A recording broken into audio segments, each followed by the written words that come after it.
In a world where wealth is often measured by numbers and bank balances, this book comes to overturn the scales, asserting that true wealth does not begin in the pocket, but in the mind. The Millionaire Mindset is not merely a book about accumulating money. It is a mental roadmap towards building a wealth mentality and summoning success from within before it manifests externally. The author takes you on a profound intellectual journey that plumbs the depths of the human psyche and reprograms your beliefs about money, ambition, and failure. You will realize that the difference between a rich and a poor person lies not only in income, but in thought, discipline, and an unwavering faith in success. This book is not a theoretical guide, but a practical mental experience that begins with your awareness and ends by changing your destiny.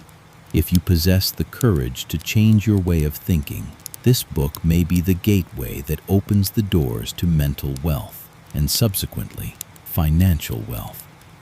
Chapter 1: The Mental Seed of Wealth. The book starts from a pivotal principle. Wealth begins first in the mind, not in the bank account. The author explains that most people view money as a material means, while it is, in essence, a natural result of a specific way of thinking.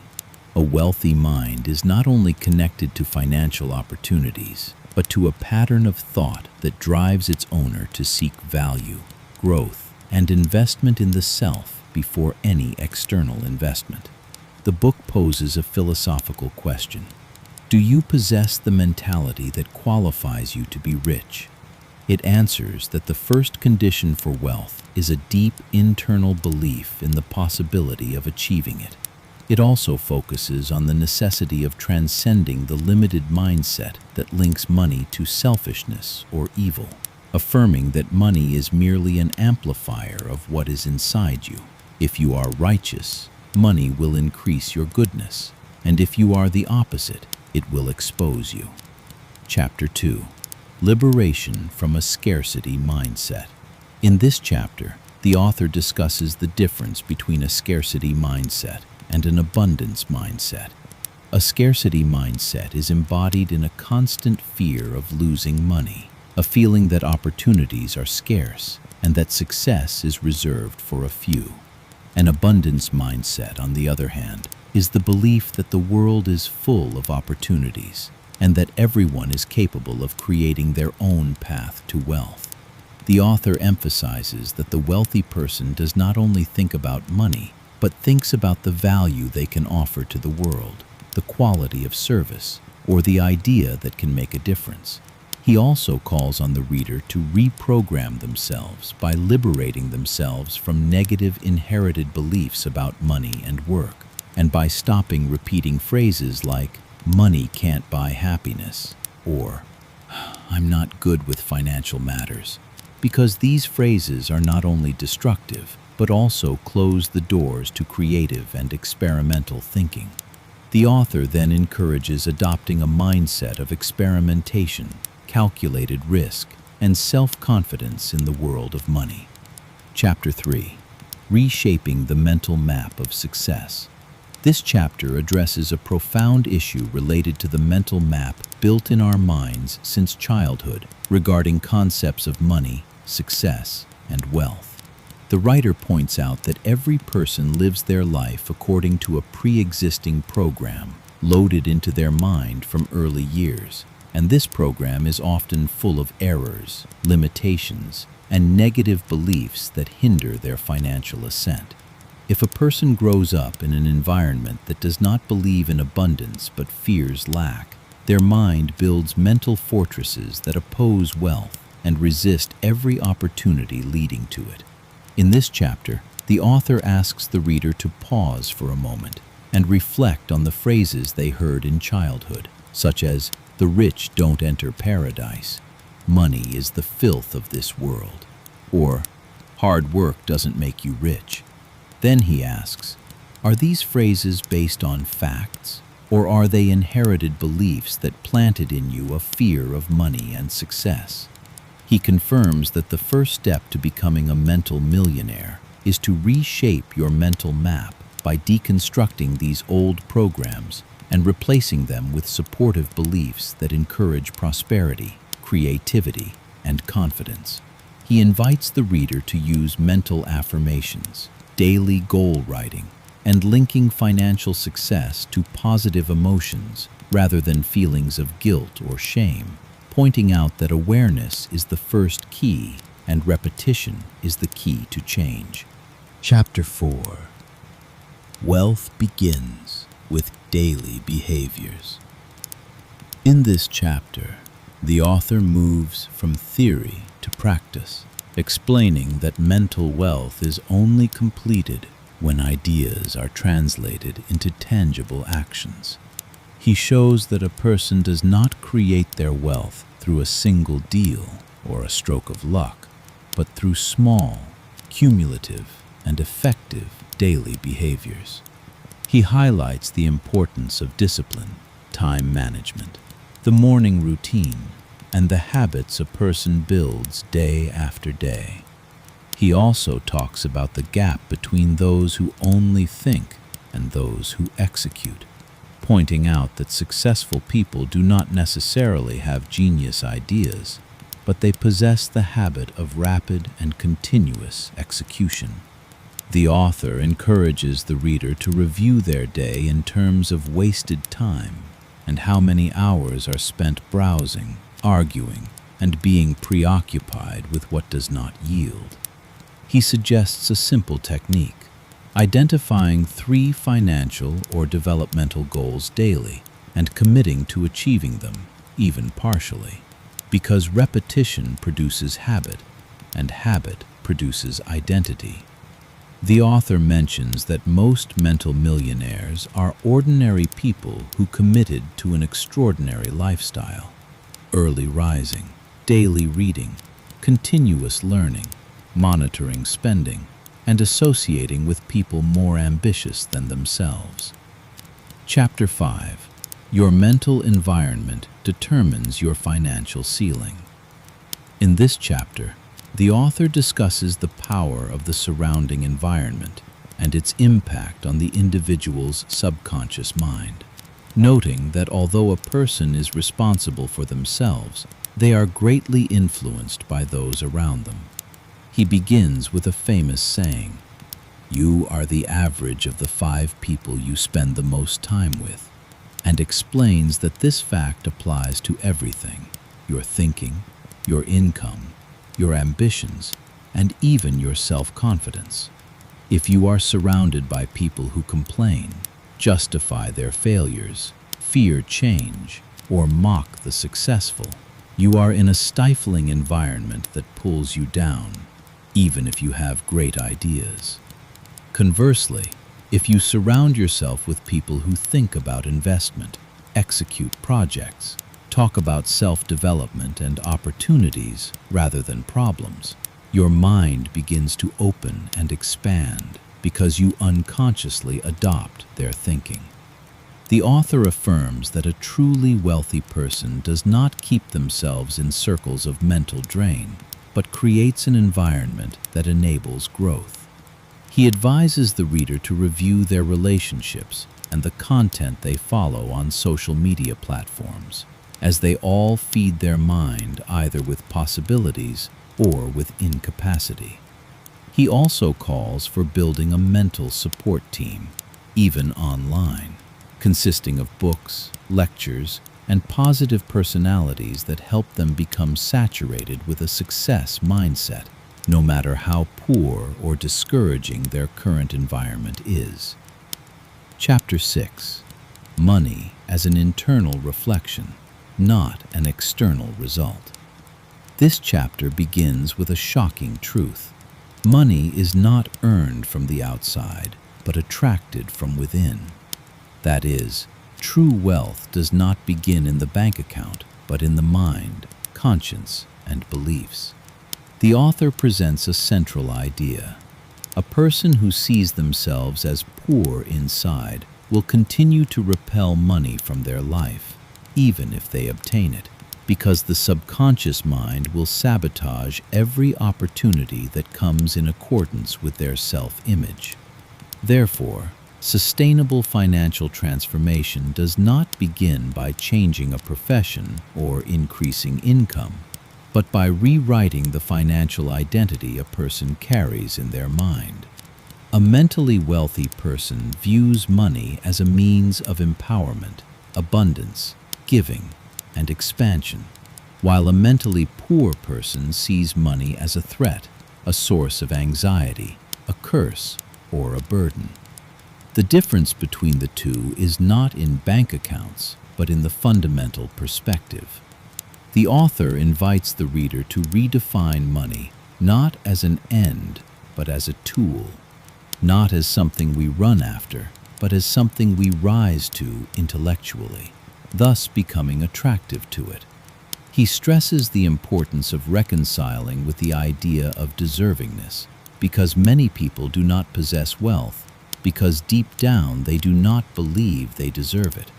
He suggests a mental exercise where the reader writes how they see money, what their feelings are towards it, and whether they are feelings of comfort or tension. Then they repeat daily the sentence, "I deserve financial abundance because I am ready to deal with it with maturity and vision." Chapter 7. The Chemistry of Confidence and the Frequencies of Wealth. This chapter covers a non-traditional angle, the relationship between emotions and the frequencies a person sends to the universe, which in turn attract or repel money.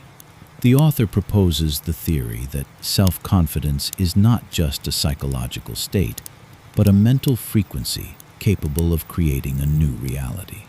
When a person is in a state of doubt, fear, and hesitation, they practically emit repelling vibrations for opportunities.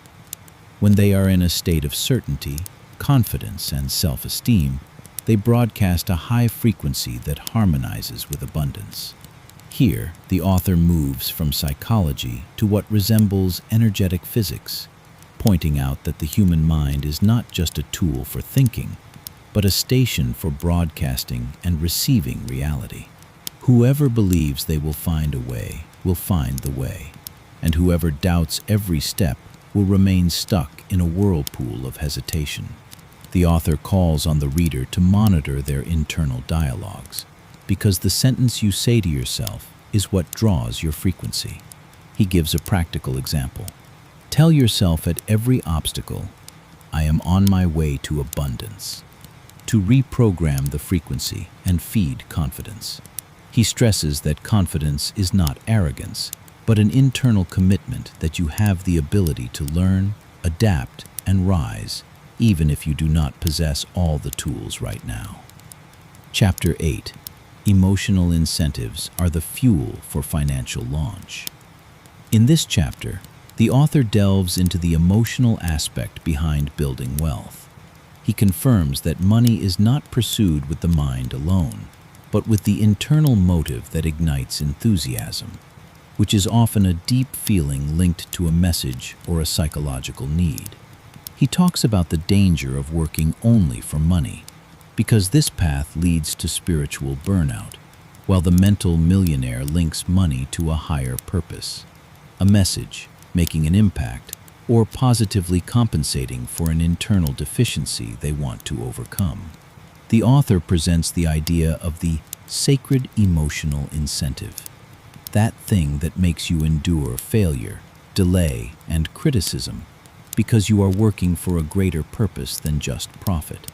This driver may be a desire to save the family, build a legacy, free oneself from the constraints of the past, or achieve a dream deferred since childhood. The author asks the reader, "Why do you want to become rich?" If your answer does not have a strong emotional dimension, you will not withstand obstacles for long. He also emphasizes that everyone needs an internal fiery engine that drives them to work when there is no immediate reward, because this engine is what distinguishes visionaries from the general public. The author recommends dedicating weekly time for contemplation of the purpose, and reconnecting with the deeper reason behind your desire for wealth. Because this connection is the fuel that supplies you with energy when logic fails you or details exhaust you. Chapter 9. Taming Doubt and Deconstructing Internal Resistance. This chapter addresses one of the most dangerous obstacles that prevent a person from achieving financial success: hidden psychological resistance that manifests as doubt, procrastination, a feeling of unworthiness, or even convincing self-mockery. The author explains that often a person is not defeated by poverty, but by their internal voice that tells them they are not worthy of wealth. This voice does not shout, but whispers in the background, making a person refuse opportunities without knowing it, procrastinate without reason, or choose a path that leads nowhere. He clarifies that internal resistance is not conquered by force, but deconstructed by awareness. When you monitor doubt and understand its roots, you can neutralize it. This doubt often arises from early childhood experiences, from an environment that diminished the value of ambition or instilled the idea that money is the preserve of a certain group.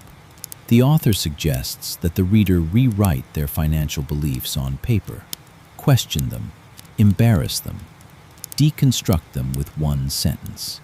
Does this idea serve me or restrict me?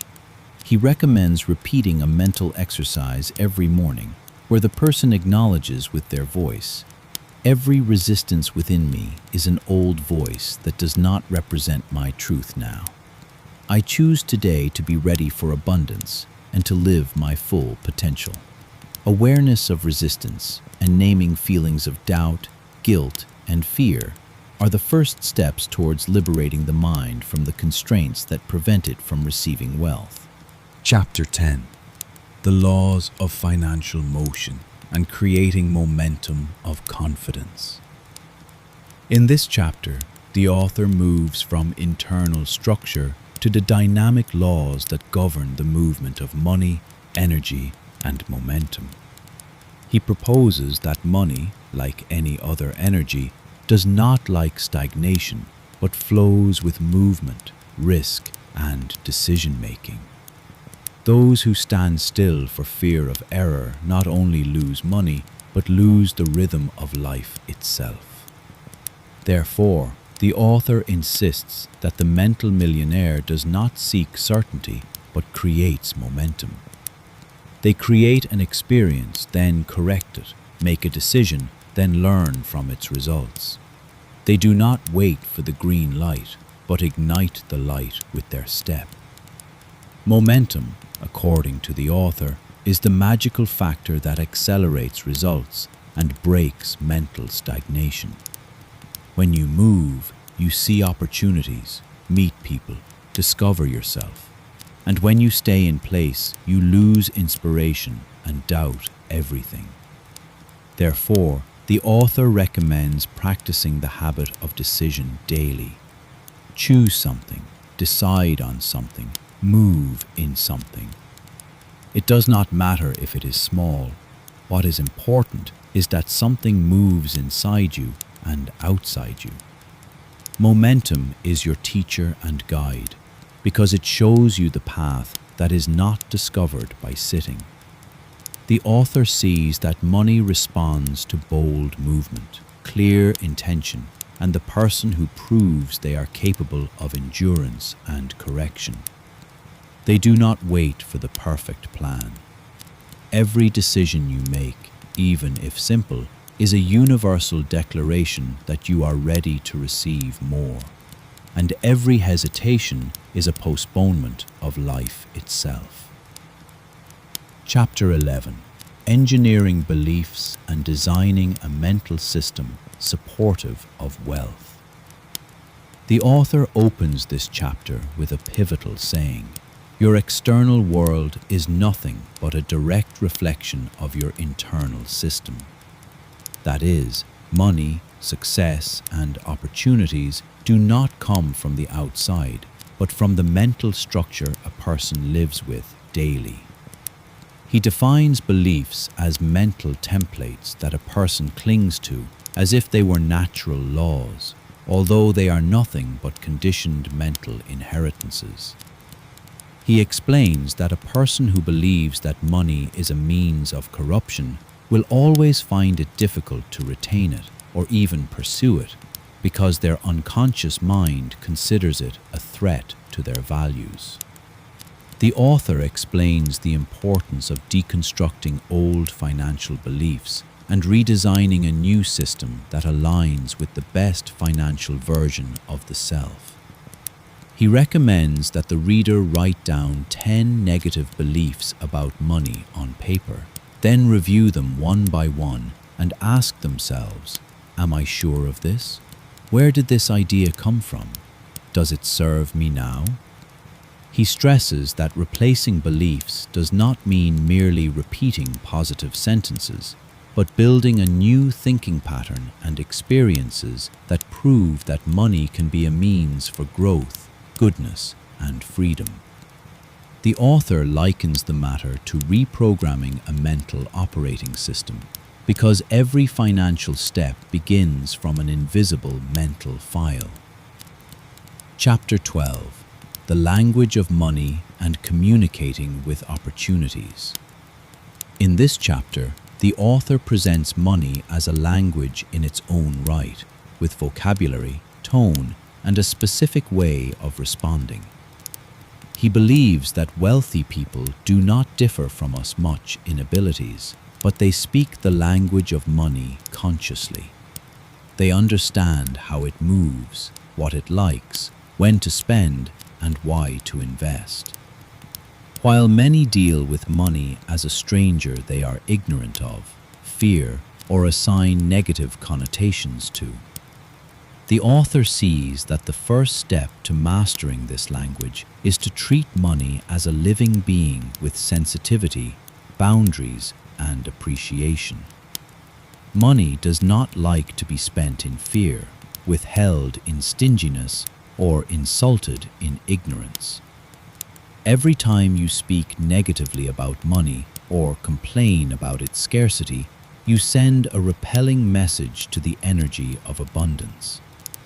The author suggests building a conscious relationship with money by recording its movements, understanding its expenses, and appreciating its sources. Then he moves to a crucial point. The mental millionaire does not run after money, but opens channels that allow it to enter, and this is done through initiative, serving others, and creating value. Money is not chased, but attracted. Chapter 13. Financial Identity and the Radical Transformation in Self-Definition. This chapter discusses a principle of great importance. You cannot achieve real wealth unless your mental identity changes first. Identity is not just what you say you are, but what you deeply believe about yourself.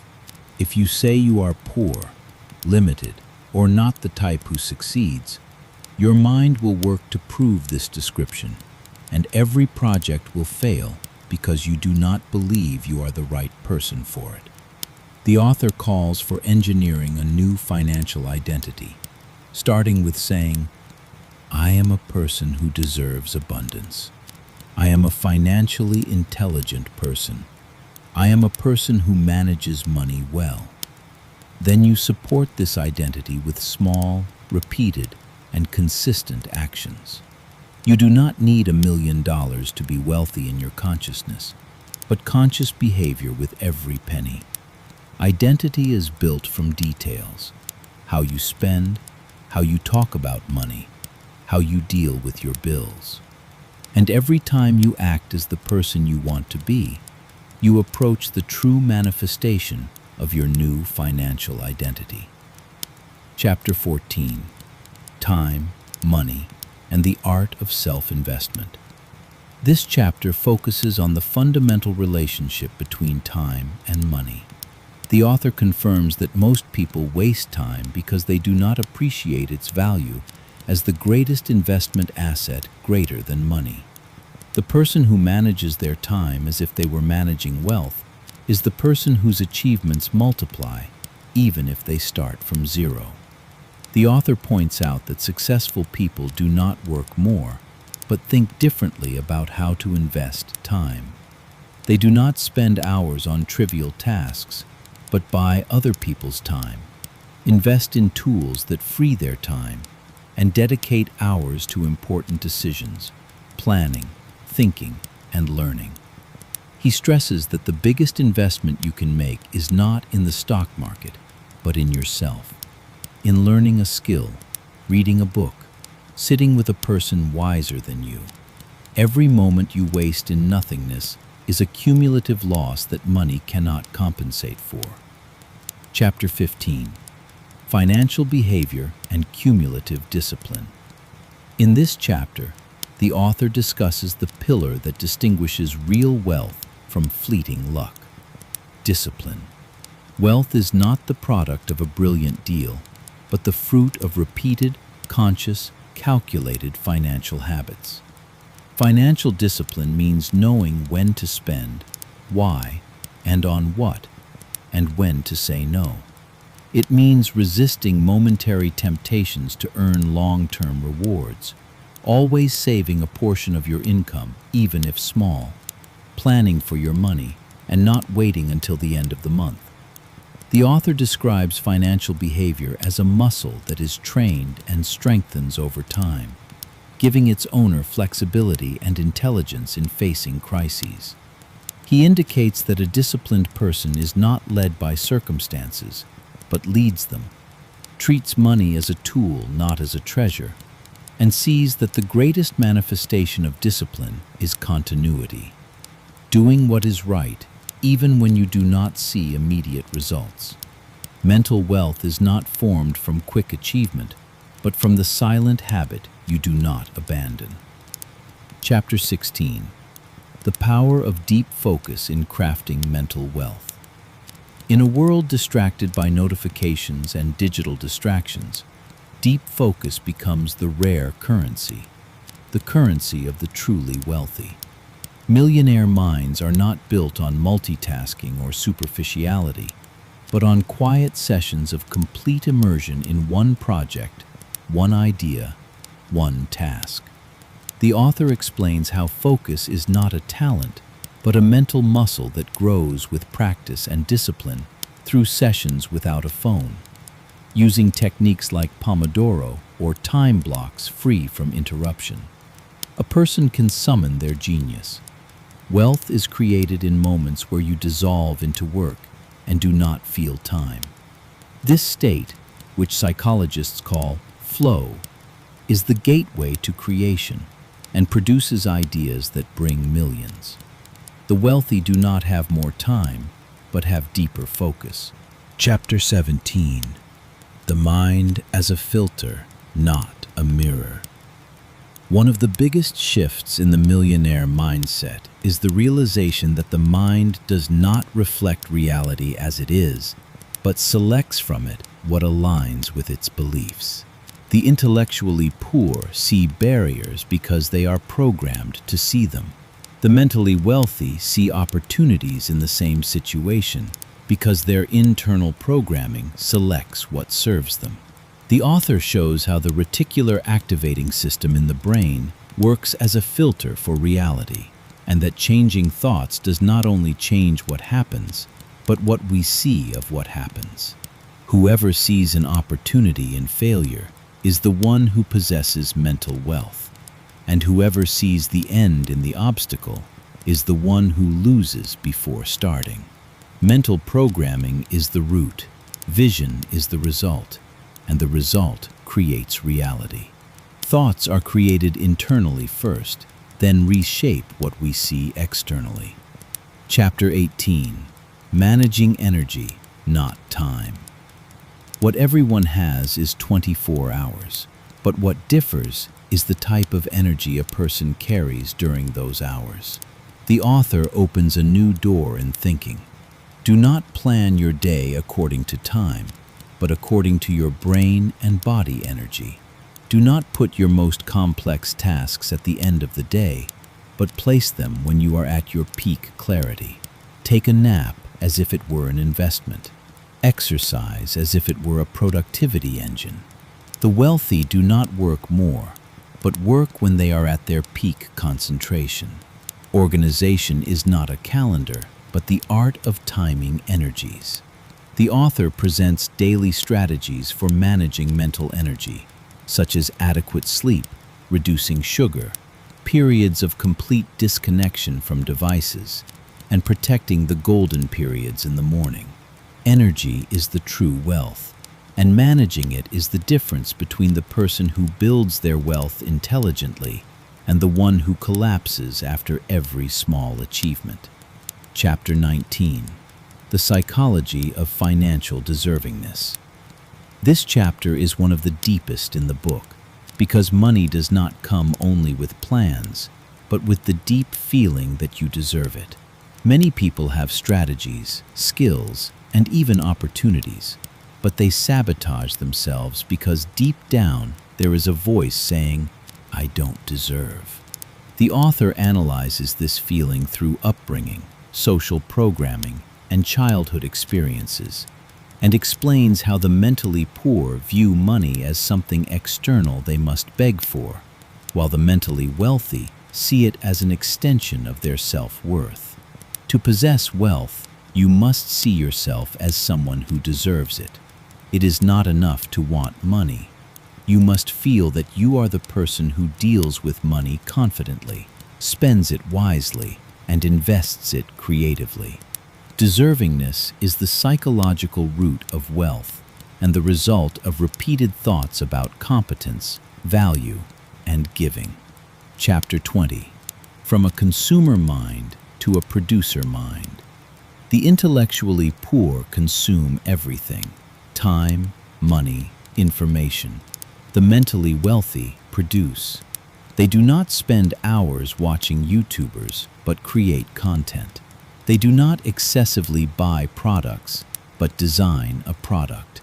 This chapter calls for a radical shift from a consumer mentality to a creator mentality. Production does not mean only creating huge projects, but producing value, an idea, advice, service, even a useful tweet. The author links this to identity. When you see yourself as a producer of value, you begin to change how you speak, read, and spend your time. Your life becomes a laboratory for creation, not a storehouse for consumption.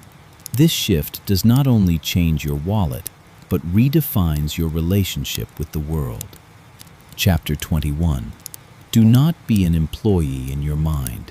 Be its manager. Mental wealth is not achieved when you follow your thoughts, but when you lead them.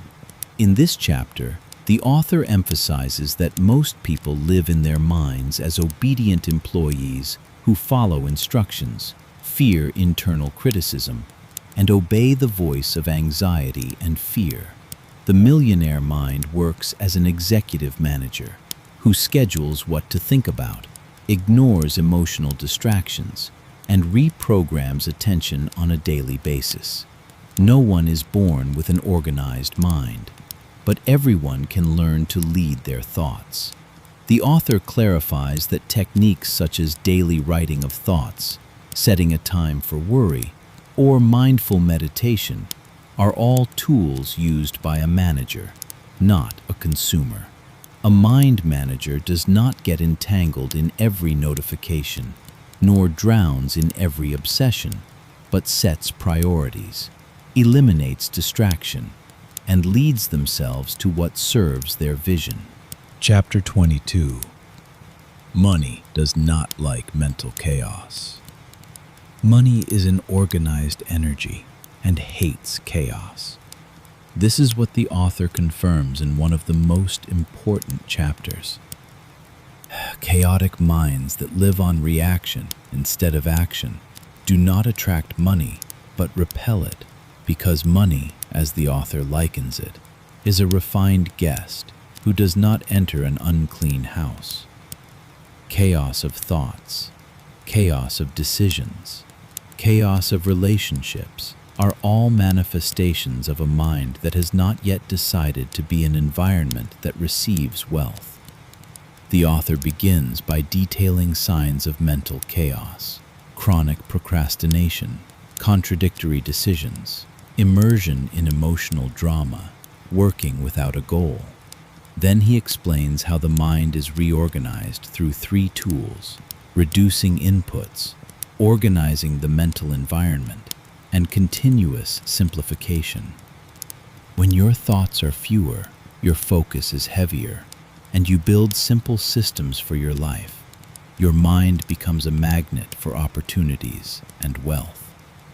The secret is not in doing more, but in removing the mental chaos that prevents wealth from manifesting.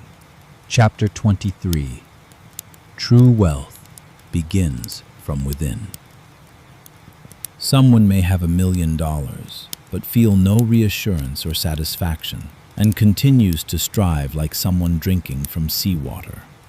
While there is someone who lives on a limited income, but is at peace with themselves, understands their priorities, and lives their freedom. Here, the author redefines wealth. It is not only external abundance, but essentially internal abundance. True wealth is not what you own, but what you do not need to feel sufficient. The transformation from a scarcity mindset to an abundance mindset begins with a simple understanding. You do not chase money to compensate for an internal deficiency, but to express your energy, vision, and creativity. The desire for money is not blameworthy, but it becomes a burden when it is a mask for an internal void. The millionaire mind knows how to balance. It strives, produces, and plans, but inside it is calm, grateful, and reconciled with itself. In this balance between striving and contentment grows the true wealth that is not taken away. Chapter 24. Emotional intelligence as the origin of mental wealth. In this chapter, the author addresses the core psychological issue that separates the mental millionaire from the average person.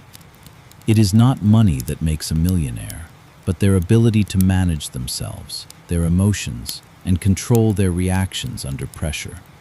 He points out that emotional intelligence is the compass that prevents the ship from sinking when storms of anger, frustration, tension, or even sudden success rage. A wealthy mind does not ride the storm, but sails beneath it, calms itself when the situation flares up, reads its body language, and translates it into balanced behavior, monitors others not to judge them, but to understand their motives and interact intelligently. True wealth in this chapter is not measured in dollars, but in the ability not to be reckless, to remain cohesive in the face of chaos, and to build a wise reaction where others act with primitive instinct. The mental millionaire is not defeated because their anger does not control them. They make cold decisions when the psychological atmosphere is hot. This strength is not innate, but acquired, and it is one of the secrets of the elite. Chapter 25. Do not think like the herd.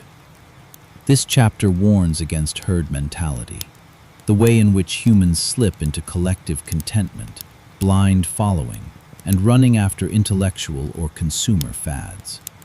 The mental millionaire is not a follower. They question, ask, oppose, innovate. They do not buy stocks because the market is rising, but because they studied, investigated, and found real value. They are not deceived by an advertisement, nor run after noise, but listen to their inner voice. This type of thinking requires intellectual courage, to confront the mainstream, to choose an untrodden path, to endure mockery, rejection, and criticism, because you have decided to believe what you see, not what others see. Herd thinking does not create real success, but creates empty imitation. Independents are the ones who create value. The mental millionaire thinks as if every decision is a long-term investment, not only in money, but in the self, dignity, and mission. Chapter 26. Deliberate repetition is the path to excellence. In this chapter, the author attacks the myth of talent and natural ability and proves that mental, psychological, and financial superiority comes only through intelligent repetition. The difference between an ordinary person and an outstanding one is that the latter does not get bored of repetition, but masters it until it turns into mastery and then creativity. The mental millionaire knows that success is not born from astonishment, but from refined boredom. They repeat daily what others are unwilling to do: review, training, evaluation, adjustment, patience. The author talks about deliberate repetition, not as a mechanical habit, but as a sacred ritual where the person summons all their awareness to turn the skill into a miracle. Every step in it has an intention, every time has awareness. Every repetition polishes the talent until it becomes a sharp sword. Success, then, is not a stroke of luck, but the thousands of precise stabs at the rock of weakness until it shatters. The real difference between genius and monotony is that the former is built on the latter, and the mental millionaire knows how to turn boredom into glory. Chapter 27. Make pain your ally, not your enemy. This chapter deals with a person's relationship with pain and turns the common concept upside down. Instead of avoiding or escaping pain, the author sees pain as the greatest teacher, the friend who does not flatter, and the critic who does not lie. He explains how the mental millionaire does not run from difficulties, but confronts them, learns from them, and extracts lessons that life does not grant in its soft times. Pain for them is not an end, but a beginning. Every failure is a muscular exercise in patience. Every disappointment is spiritual training in maturity. Every fall is an opportunity to understand the laws of mental gravity. If you make pain your teacher, it will make you a leader. But if you consider it an enemy, it will destroy you. There is no success without suffering, but the difference is that pain can be a knife with which you cut the path, or a sword with which you cut yourself. The mental millionaire does not complain, but turns the wound into gold. Chapter 28. Beliefs make or break wealth. Finally, the author enters the depths of unconscious beliefs that govern the mind without our awareness. The mental millionaire does not start from money, but from thoughts. If you believe that the rich are corrupt, you will not become rich, even if you work night and day. If you see success as a threat to your identity, you will sabotage yourself without realizing it. This chapter teaches you to dig into your beliefs, to hold them as an engineer holds blueprints, and to redraw them anew. Mental wealth begins from a thought, a perception, an internal programming. You must believe that you deserve, that you are capable, that you are unlimited, that success is ethical, that money is a tool without shame. Everything you own externally is a reflection of what you believe internally. The mental millionaire guards their beliefs as they guard a treasure, because they know the mind is the planting ground. If it is corrupt, the seeds will not bear fruit, even if they are golden. Chapter 29. The latent power in repetition and patience. In this chapter, the author delves into talking about one of the most neglected principles on the path to mental and financial success: repetition and patience. He confirms that great minds do not succeed because of a moment of genius, but because of the ability to practice discipline and quiet repetition of the same smart behaviors. Mental success is like drops of water that carve the stone. It is not the first or second strike that makes the effect, but the continuity in repetition that creates deep transformation. The author says that your mind works like farmland. You only reap from it if you plant in it continuously, water it with habits, and let it mature under the rays of patience. Many believe that results must be quick, but the millionaire mind does not demand speed, but constancy. In this context, the author strongly emphasizes the importance of small, daily habits, moments of contemplation, writing, monitoring, mental presence, reading one page, or repeating a positive thought. These practices create new programming in the mind, and over time, the mind becomes able to transform from within, where your reactions change, your vision expands, and you become more disciplined in managing yourself. The author also talks about the resistance the mind shows initially towards repetition, especially when quick results do not appear. But he confirms that this resistance is nothing but a sign of approaching a mental breakthrough. Because when the mind is on the verge of change, its old resistance intensifies. Patience in those moments is the key to transformation. Mental and financial success does not require genius, but smart stubbornness. The quiet commitment to doing the same smart thing every day until it becomes a habit, and until the mind becomes an invincible engine. Chapter 30. The Mind Filled with Light, the True Conclusion. In this final chapter, the author reveals the millionaire mind not just as a way to earn money, but as a path to live with highest awareness, maturity, and inner expansion. He confirms that a mind filled with light is not a mind that chases numbers or rewards only, but a mind that understands itself, controls its emotions, directs its attention, and leads his life like a captain steering his ship amid waves. Financial success is nothing but a symptom of the mind's success. A wealthy mind precedes a full pocket. Pockets do not fill unless thought fills, emotions are controlled, and vision is clear. In this context, the author mentions that the greatest investment is to become an invincible person within yourself.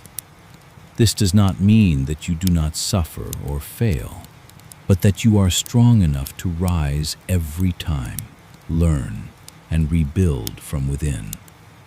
He concludes the book with a strong declaration. True wealth is controlling your mind, not letting it control you. The idea is not to own everything, but to own yourself first. Money is a tool, but it does not behave well by itself. You, your mind, are the hand that holds this tool. So either build a world with it or waste your life. Therefore, the author calls on the reader to pledge from this chapter to become a constant project for creating a renewed mind, a mind filled with light, a mind that does not ask the world for power, but gives power from within.